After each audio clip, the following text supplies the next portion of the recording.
Echoes of Robert Lee Frost. A Journey Through the Ordinary.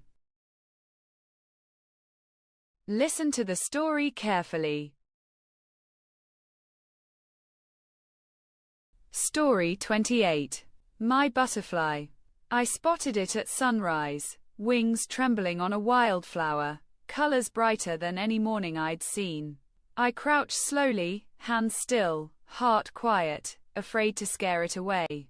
It fluttered, danced and landed again, like a small spirit moving in invisible patterns.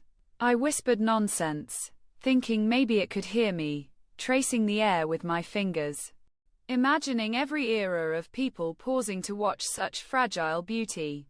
Children ran by, shouting, but the butterfly ignored them, drifting just above the blooms.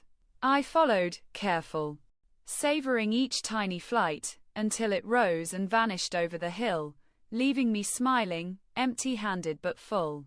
The day stretched ahead, carrying the memory of fragile wings. A reminder that some wonders can't be held, only noticed, and even brief glimpses can color the soul brighter than hours of ordinary light.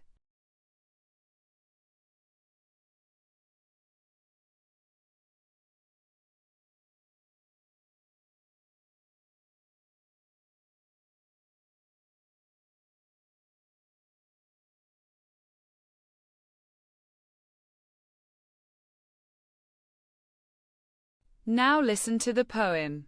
Sunrise finds a trembling wing, colors bright, small joys bring. I crouch, hands still, heart slow, wings dance, air whispers glow. Children shout, butterfly flies, drifting above with silent cries.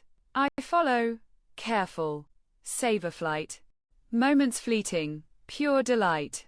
It rises, vanishes over hill, empty-handed, yet heart full still. Fragile wonders cannot stay, only noticed in their way. Brief glimpses color soul and mind. Beauty small, yet deeply kind.